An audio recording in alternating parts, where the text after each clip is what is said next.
And amid the gun violence plaguing Metro Atlanta communities, the state Senate Judiciary Committee approved a bill tonight that will allow gun owners to carry guns in public without a permit. The committee heard from community members about the bill. As Fox 5's Janice Yu reports, the bill now goes to the Senate Rules Committee before the full Senate would vote on it.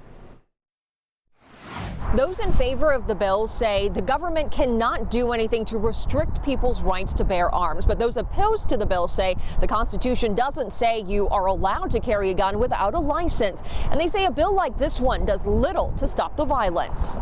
Why would we want to make it easier for these criminals to carry a gun in public? The so-called Constitutional Carry Act of 2021 was the source of debate at the Georgia State Capitol. A bill introduced by State Senator Jason Anavitarte would allow Georgians to carry a gun in public without a permit. And I'm here on behalf of my constituents, basically talking about the inherent Second Amendment right that I think we have to have, not have government barriers, not have government bureaucracy, other extra layers and steps that basically infringes on that right. Some members of the public spoke out in favor of the bill, saying the current requirements do little to help law-abiding citizens. I have a very hard time thinking of a MS-13 member going to a courthouse trying to get a permit to carry a gun.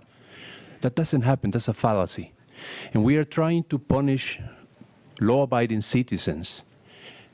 They are not the ones who commit crimes. Right now, Georgians have to apply for a weapons carry license, pass a criminal background check, and pay an average of $75 and provide fingerprints. Bill opponents say getting rid of these requirements will do little to help the rising crime rates. State Senator Elena Parent mentioned the deaths of Dr. Matthew Wilson, who died after being struck by a stray bullet in Brookhaven, and 6-month-old Grayson Fleming Gray, who was killed by crossfire in Atlanta recently. Other members of the public shared their passionate plea to not pass the bill. As it has been said several times today, more guns does not equal more safety. More guns equals more bullets in bodies that are then buried in the ground. Governor Brian Kemp has expressed his support for this bill. Now, the bill did pass today along party lines with a vote of 6-3. In Atlanta, Janice Yu, Fox 5 News.